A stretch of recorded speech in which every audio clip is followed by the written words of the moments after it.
ನೋಡು, ಇನ್ನು ಮೇಲೆ ಏನೇ ಸಮಸ್ಯೆ ಆದ್ರೂ ನೋವನ್ನ ಸಹಿಸ್ಕೊಂಡು ಸುಮ್ಮನೆ ಇರಬೇಡ.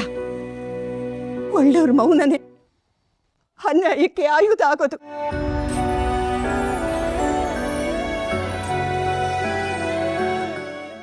ತೇಜಸ್ ಅವರೇ, ಎಲ್ಲ ಸತ್ಯ ಗೊತ್ತಾಗಿ ನೀವು ವಾಪಸ್ ಬಂದ್ರಲ್ಲ, ನಮ್ಮೆಲ್ರಿಗೂ ಅದೇ ಖುಷಿ. ನಾನು ಕರ್ಣ ಸರ್ ಮದುವೆ ಆಗಿದ್ದ ದಿನ ನೀವು ಬಂದಿದ್ದು ಆ ಸಂತೋಷ ಇನ್ನೂ 100 ಪಟ್ಟು ಹೆಚ್ಚು ಮಾಡಿದೆ. ಅಕ್ಕ ಈಗ ತಾನೇ ಮನೆ ಬಿಟ್ಟು ಹೊಟ್ಟಿದ್ಲು. ಅವಳು ಮುಂದಿನ ಜೀವನ ಹೇಗೋ ಏನೋ ಅಂತ ಯೋಚನೆ ಇತ್ತು. ಇಂಥ ಸಮಯದಲ್ಲಿ ನೀವು ಬಂದಿದ್ದು ನಮ್ಮೆಲ್ರಿಗೂ ಹೊಸ ಭರವಸೆ ಸಿಕ್ಕಾಗಿದೆ.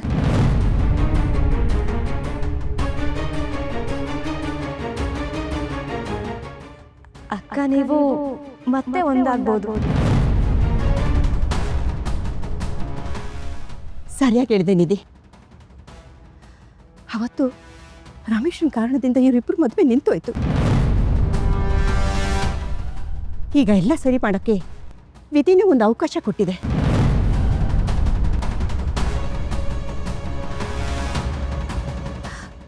ನೋಡಪ್ಪ, ಆಗಿದ್ದ ಅನುಭವದಿಂದ ಮರೆತುಬಿಟ್ಟು ನಿತ್ಯನ ನಿನ್ನ ಮದುವೆ ಆಗಬೇಕು, ಆದಷ್ಟು ಬೇಗ. ನಿತ್ಯ ಈಗ ಬಸ್ರಿ ಬೇರೆ. ಇಂಥ ಸಮಯದಲ್ಲಿ ಹೊಟ್ಟೆಯಲ್ಲಿರೋ ಮಗುಗೆ ತಂದೆ ಆಸರೆ, ಇವಳಿಗೆ ಗಂಡನ ನೆರಳು ಎರಡೂ ತುಂಬ ಮುಖ್ಯ. ಆವತ್ತು ನೀವಿಬ್ಬರು ಒಂದಾಗೋದಕ್ಕೆ ಆ ದೇವರ ಇಚ್ಛೆ ಇರಲಿಲ್ವೋ ಏನೋ. ಆದರೆ ಇವತ್ತು ಸತ್ಯ ಗೊತ್ತಾಗಿದ್ದೆ. ನೀವಿಬ್ಬರು ಮದುವೆ ಆದರೆ ನಮ್ಮೆಲ್ರಿಗೂ ತುಂಬ ಸಂತೋಷ ಆಗುತ್ತೆ.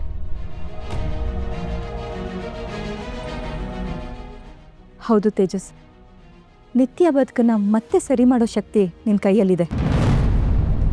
ನಿಮ್ಮ ತಂದೆ ತಾಯಿಗೆ ತಿಳಿಸಿ ಮದುವೆ ಏರ್ಪಾಟ್ ಮಾಡೋಣ.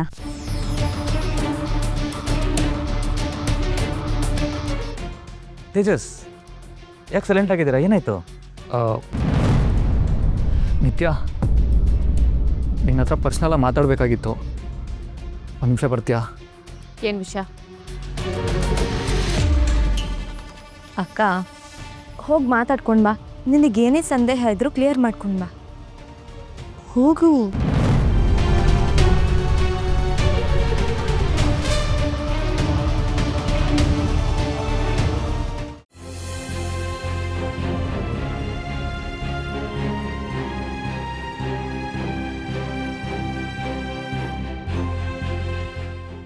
ಅಂಥವ್ರಿಬ್ರು ಮದುವೆಯಾಗಿ ಸುಖವಾಗಿದ್ರೆ ಸಾಕು.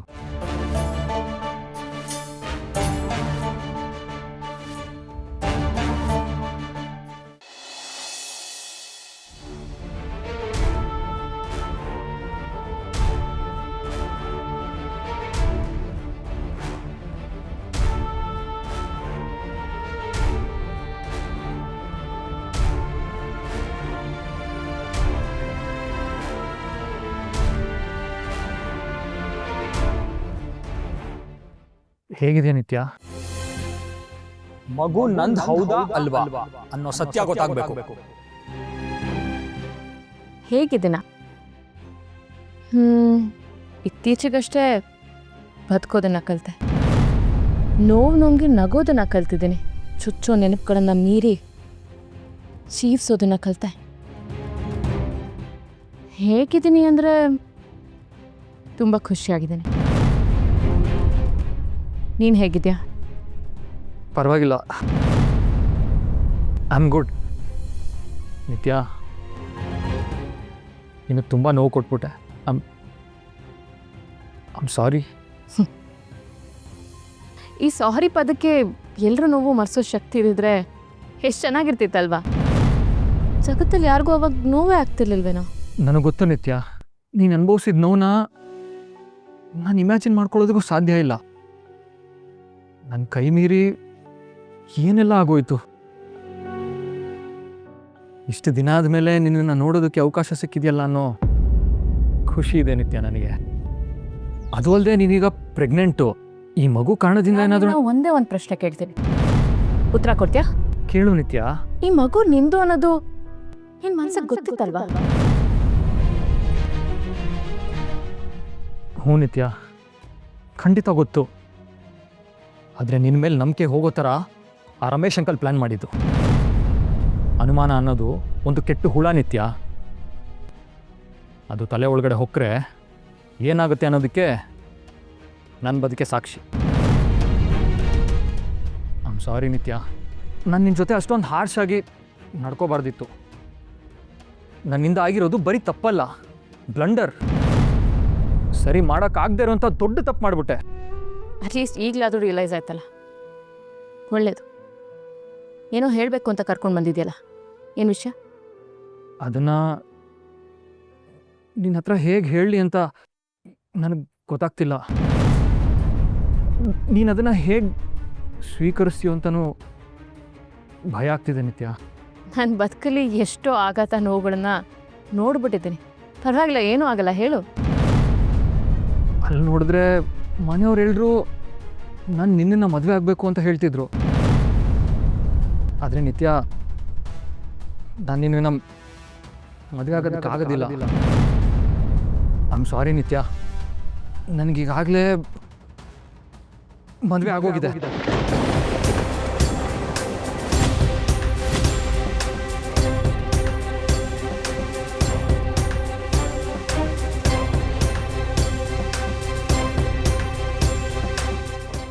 ಇದನ್ನು ನೀನು ಮೊದಲೇ ಹೇಳಬೇಕು ಅಂದ್ಕೊಂಡಿದ್ದೆ, ಆದರೆ ನನಗೆ ಧೈರ್ಯ ಸಾಕಾಗಿಲ್ಲ ನಿತ್ಯ.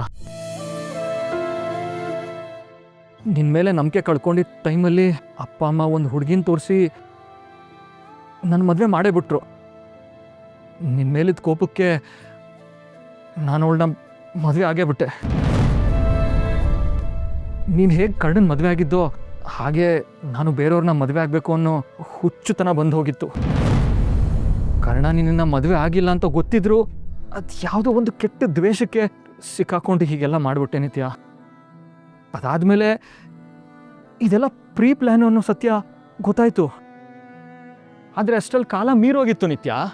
ದಯವಿಟ್ಟು ನನ್ನ ಕ್ಷಮಿಸು ಪ್ಲೀಸ್.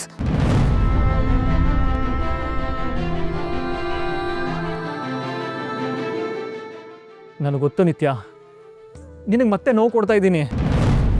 ಆದರೆ ನಾನು ಬೇರೆ ಏನೋ ಮಾಡೋಕ್ಕಾಗದಿರೋ ಪರಿಸ್ಥಿತಿಲಿದ್ದೀನಿ.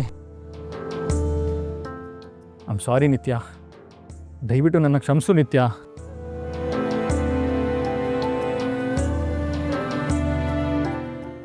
ಈ ಮಗು ನಿಂದೇನಾ ಅಂತ ಕನ್ಫರ್ಮ್ ಮಾಡ್ಕೊಳ್ಳೋದಕ್ಕೆ ಅವ DNA ಟೆಸ್ಟ್ ಮಾಡಿಸ್ಬೇಕು ಅಂತ ಹೇಳಿದ್ಯಲ್ಲ, ಆವತ್ತೇ ನನ್ನ ಮನಸ್ಸು ಹೊಡೆದೋಯ್ತು.